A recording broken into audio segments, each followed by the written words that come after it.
बिस्मिल्लाहिर्रहमानिर्रहीम। Good morning students. आज की लैब में हमारा टास्क होगा कि हम लोग लैब व्यूज़ को स्टडी करें, लैब व्यू के अंदर फॉर लूप्स को स्टडी करेंगे। और बेसिकली फॉर लूप की स्टडी के लिए एक टास्क मैंने बना लिया है कि हम लोग कोई भी एक नंबर ले लेंगे जो कि यूज़र इनपुट करेगा, और उस नंबर के अंदर बार बार 5 को रिपीटेडली हम लोग ऐड कराएंगे, और रिजल्ट को जो है वो हम लोग डिस्प्ले करवा रहे होंगे आफ्टर 10 आइट्रेशंस। ठीक है, 10 हो गई, 15 हो गई, जितने भी आइट्रेशंस के बाद हम लोग उसको बेसिकली डिस्प्ले कराएंगे अरे के अंदर। तो सबसे पहले ब्लैंक वी ओपन कर लेते हैं एक। Let us save this document. इसको आप सेव कर लीजिए, file save as, save it in a folder. For loop मैंने इसका नाम रख दिया, ठीक है, क्योंकि फॉर लूप्स की मदद से हम लोग ये काम कर रहे होंगे। और जैसे कि आपको पता होगा कि वाइल लूप होता है या फॉर लूप होता है, यूजुअली हम लोग ब्लॉक डायग्राम के ऊपर पहले काम करते हैं और फिर वहाँ से देखते जाते हैं फ्रंट पैनल में जो भी चीज़ें हैं। तो मैं अगेन ब्लॉक डायग्राम से स्टार्ट कर रही हूँ। राइट क्लिक, स्ट्रक्चर्स के अंदर अवेलेबल होता है फॉर लूप, यहाँ पे मुझे ये नज़र आ रहा है। फॉर लूप को मैंने क्लिक किया और लेफ्ट माउस बटन को प्रेस करके मैंने एक बॉक्स काइंड ऑफ बना दिया। कितनी दफ़ा कितने टाइम्स ये लूप मुझे रन करना है, फॉर लूप के अंदर आपको पता होगा कि वो यहाँ पर हम लोग लिखते हैं। तो मैं यहाँ पर राइट क्लिक करूँगी, क्रिएट कांस्टेंट।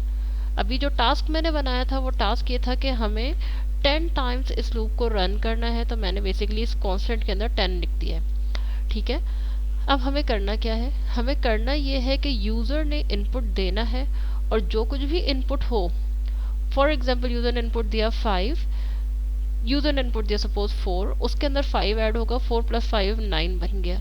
अब जो नया आंसर होगा अगेन वो जो है फिर से उसके अंदर 5 ऐड होगा। ठीक है, 4 + 5 9 हुआ था, 9 + 5 14 हो जाएगा, फिर 14 + 5 19 हो जाएगा, एंड सो ऑन। यानी कि एक लूप का जो आउटपुट है वो दोबारा से इनपुट बन जाएगा। ऐसे ही करना है हमें। ठीक है, तो सबसे पहली बात हमें करना क्या है? हमें करना है ऐड 5। राइट क्लिक किया, न्यूमेरिक पे गई और ऐड का ऑप्शन उठाया, क्योंकि मुझे ऐड कराना था 5। ठीक है, तो मैंने एडर यहाँ से उठा लिया और एक इनपुट को इसके मैं क्रिएट कांस्टेंट करके 5 पे फिक्स कर दूंगी, क्योंकि हमारा टास्क क्या है? हमारा टास्क ये है कि जो भी इनपुट यूज़र दे रहा होगा रिपीटेडली उसके अंदर 5 ऐड हो रहा होगा। अच्छा, यूज़र ने करना क्या है? यूज़र ने इनपुट देना है। ठीक है, तो जब कभी भी हमें यूज़र से इनपुट लेना होता है, हम फ्रंट पैनल पर चले जाते हैं। यहाँ से मैं राइट क्लिक करती हूँ और न्यूमेरिक के ऑप्शन पे आ रही हूँ, और यहाँ से न्यूमेरिक कंट्रोल को सिलेक्ट कर रही हूँ। ये मैं यहाँ से दे रही हूँ इनपुट। यूज़र इनपुट क्यों नहीं कह रही हूँ उसको मैं बताती हूँ आपको भी। इनपुट मैंने कह दिया, ये ऑटोमेटिकली हमारे ब्लॉक डायग्राम में अपीयर हो गया होगा। मैंने इसको यहाँ पर इस तरह से कर लिया है। और ये कहाँ जाएगा? ये बेसिकली सेकंड इनपुट टर्मिनल पे जाएगा इस एडर के। क्लिक किया, जब मैं इसको यहाँ से गुजारूंगी ऑटोमेटिकली एक बॉक्स टाइप का साइन बना रहा होगा। No need to worry about this. इसे आप ड्रैग करते हुए ले आइए इस इनपुट टर्मिनल के ऊपर, यह आ गया। ठीक है, अच्छा, अब मैं चाह क्या रही हूँ कि जो कुछ भी हमारे पास जितने भी रिजल्ट्स आए, जो भी नंबर यूज़र ने दिया है फॉर एग्जांपल, उसमें जितनी दफ़ा भी 5 ऐड हो और जो नया नंबर क्रिएट हो, वो तमाम के तमाम नंबर्स 1 बाय 1 किसी एक अरे के अंदर स्टोर होते जाएं।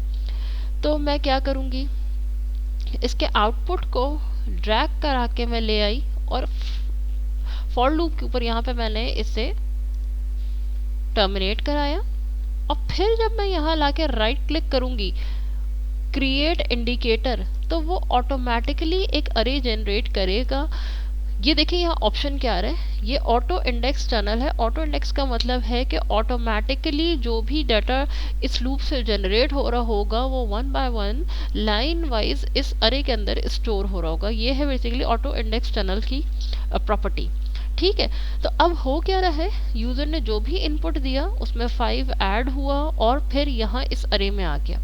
लेकिन आप ये देखें कि करना क्या है, मैं ये चाह रही हूँ अगले स्टेप में कि ये जो कुछ भी आउटपुट यहाँ से आया हो वो दोबारा से अब इनपुट पे चला जाए, उसमें फिर से 5 ऐड हो जाए, फिर एक नया आउटपुट प्रोड्यूस हो, फिर वो आउटपुट फिर से इनपुट पर चला जाए, फिर उसमें 5 ऐड हो। तो ये वाला काम करवाने के लिए हमें क्या करना पड़ेगा, यानी कि मैं ये चाह रही हूँ कि पहला इनपुट तो यूजर देगा फाइन, लेकिन अगला इनपुट तो यूजर नहीं देगा ना। यूजर ने 4 इनपुट दिया, 4 + 5 9 आ गया, 9 ने दोबारा से आके यहाँ इनपुट बनना है। तो इसके लिए हमें इस इनपुट का ये जो टनल बना हुआ है जिसपे लूप टनल लिखा है, इसको चेंज करके शिफ्ट रजिस्टर में कन्वर्ट करना होगा। शिफ्ट रजिस्टर का काम क्या है? शिफ्ट रजिस्टर का काम यह है कि ये डाटा को स्टोर करता है, और जब दो शिफ्ट रजिस्टर्स हम एक साथ लगाते हैं, एक फॉर लूप के इनपुट पे, एक फॉर लूप के आउटपुट पे, तो उस शिफ्ट रजिस्टर को पता होता है कि जिन दो इनपुट्स के दरमियान या जिन दो जगहों पर वो शिफ्ट रजिस्टर लगा है, एक की वैल्यू निकल के दूसरे की वैल्यू के अंदर डलनी है। ये ऑटोमेटिकली प्रोग्राम को पता होता है। तो अब मैं क्या करी हूँ, इस टनल की जगह करी हूँ राइट क्लिक और करा मैंने रिप्लेस विथ शिफ्ट रजिस्टर। देखिए ये शिफ्ट रजिस्टर से थोड़ा सा ट्राइंगुलर सा साइन में कन्वर्ट हो गया, और इसके साथ साथ एक ऑटोमेटिक मेरी माउस के साथ बना हुआ शिफ्ट रजिस्टर का ऑप्शन आ रहा है। ये बता ये रहा है कि मैं जहाँ जाकर इसे कनेक्ट करूँगी उस वाली चीज़ का, उसकी वैल्यू को उठा के दोबारा से ये इस इनपुट के अंदर प्लेस करेगा। देखिए मैं करूँगी क्या, इससे सबसे पहले तो मैंने यहाँ पर लाके प्लेस कर दिया, ठीक है। थोड़ा सा ड्रैग करके अगर नीचे लाऊंगी तो ये भी ड्रैग हो जाएगा।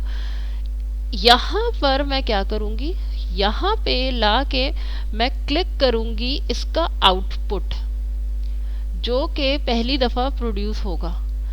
जब एक दफ़ा 5 और ये वाला इनपुट जो यूज़र ने दिया होगा प्रोड्यूस होंगे, जो कुछ भी आउटपुट प्रोड्यूस हो वो सेव हो जाए, ठीक है, और फिर वही वैल्यू उठ के दोबारा से इस इनपुट के अंदर चली जाए। ये मैं चाह रही हूँ। तो अब मैं यहाँ पे क्रिएट करूँगी इंडिकेटर। अब इसको ये पता है प्रोग्राम को इस शिफ्ट रजिस्टर की मौजूदगी की वजह से कि आउटपुट की वो वैल्यू जो इस रजिस्टर में जा रही है वो ऑटोमेटिकली इस रजिस्टर से इसमें ट्रांसफ़र हो रही है, फिर नया इनपुट बन जा रही है, फिर उसमें ऐड हो जा रहा है, फिर कुछ आउटपुट प्रोड्यूस होगा, अरे में तो स्टोर होती जा रही है। अगली वैल्यू फिर से इस वाले इंडिकेटर में जो कुछ भी नज़र आ रहा है वो फिर से इसका इनपुट बन जाएगा and the cycle will go on, ठीक है। अब हम लोग फ्रंट पैनल पे चले जाते हैं। फ्रंट पैनल पे मुझे इनपुट नज़र आ रहा है। देखें जो इंडिकेटर मैंने जनरेट किया है इसको भी ज़रा देखें। ऑल्दो मैंने यहाँ पे एक इंडिकेटर का साइन, क्रिएट इंडिकेटर का साइन दिखाया था, लेकिन इसने इसका नाम क्या दिया, इसने इसका नाम ऑटोमेटिकली इनपुट 2 दिया, क्योंकि इसको ये पता है कि ये बेसिकली इसका एक तरह से सब्स्टिट्यूट है कि जो कुछ यहाँ पे प्रोड्यूस होगा वो अल्टीमेटली जाएगा कहाँ पे, यहाँ पर, ठीक है। तो इसीलिए इसने ऑटोमेटिकली इसका नाम इनपुट मैंने दिया था, तो इसने इसका इनपुट 2 खुद से रख दिया है, ठीक है। इनपुट और इनपुट 2 दोनों को मैंने यहाँ रख दिया। चले चाहे तो इनपुट 2 को इसके नीचे रख देते हैं। अरे है, अरे को पहले भी हम लोगों ने ये किया था कि ड्रैग करते हुए नीचे लाते हैं। तकरीबन 10 वैल्यूज़ आपके पास आएंगी। 10 वैल्यूज़ क्यों आएंगी, number of iterations, number of times इस लूप ने जो रन होना है वो मैंने यहाँ पे 10 रखा हुआ है, इसलिए 10 वैल्यूज़ आएंगी। अब मैं इसको रन करना चाहूँगी, लेकिन मैं इसको कोई इनपुट की कोई वैल्यू दूंगी। मैंने इनपुट पे इसको 4 दे दिया, ठीक है। एक और चीज़ नोट करें कि ये जो इनपुट 2 है ये, और ये जो अरे है, ये दोनों बेसिकली इस वक्त लूप के बाहर हैं। तो इसका मतलब है जब तक के 10 टाइम्स ये लूप रन नहीं होगा, मुझे तब तक इस अरे के अंदर तमाम वैल्यूज़ और इसकी तमाम वैल्यूज़ नज़र नहीं आ रही होंगी। इन दोनों के अंदर आंसर तब नज़र आएगा जब 10 टाइम्स ये लूप रन होकर ख़त्म हो चुका होगा। और इसमें थोड़ा सा मैं डिले इंसर्ट करने के लिए टाइमिंग भी लगा देती हूँ, और तकरीबन 200 मिली सेकेंड्स का डिले दे देती हूँ क्रिएट कांस्टेंट करके। ये डिले कैसे डालते हैं ये प्रीवियस प्रोग्राम्स के अंदर हम लोग देख चुके हैं, क्योंकि मैंने ये बताया था कि ये पूरा लूप इतनी तेज़ी में रन करता है कि आप नोट ही नहीं कर पाएंगे स्क्रीन से रीडिंग्स को, ठीक है। तो हम लोग क्या कर रहे हैं, एक डिले इंसर्ट कर रहे हैं ताकि 2 रन्स के दरमियान कुछ थोड़ा सा डिले आ जाए और हम इजीली जो है रीडिंग्स को रीड कर सकें आराम से, ठीक है। तो मैंने एक डिले भी डाल दिया है। अब हम लोग फ्रंट पैनल पे जाएंगे, इसे रन करके देखते हैं, लेकिन मेक श्योर टू रिमेम्बर कि यहाँ पे जो कुछ भी आउटपुट आ रहा है और इस अरे की जो भी वैल्यूज़ हैं ये उस वक्त तक डिस्प्ले नहीं होंगी जब तक कि हमारा लूप 10 टाइम्स अपना साइकिल कंप्लीट नहीं करता। तो अब मैंने क्या किया, रन किया। अब इस वक्त हमारा लूप चल रहा है। जब हमारा लूप 10 टाइम्स चल गया तो ये सारी की सारी वैल्यू 9 से लेके ये तक हमें यहाँ नज़र आई और आखिरी वैल्यू इसने हमें दिखा दी जो ये थी। ठीक है, क्योंकि अरे और ये इनपुट 2 दोनों लूप के बाहर थे, इस वजह से जब तक कि ये लूप कंप्लीट नहीं हुआ हमें आंसर नज़र नहीं आया। But if I want to see every intermediate value, अगर मैं देखना चाहती हूँ कि ये लूप जितनी दफ़ा रन हो रहा है उतनी दफ़ा क्या वैल्यू प्रोड्यूस हो रही है, तो मैं एक इंडिकेटर लूप के अंदर भी लगा लेती हूँ।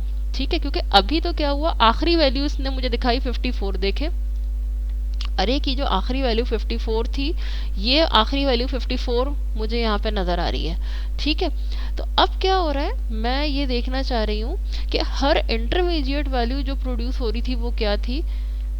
Right click, create indicator. इससे क्या होगा, इससे ये होगा कि मुझे हर दफा जो लूप रन हुआ करेगा उसका जो कुछ भी आउटपुट आया करेगा वो मुझे यहाँ से नजर आएगा। ठीक है, इसे सेव करते हैं।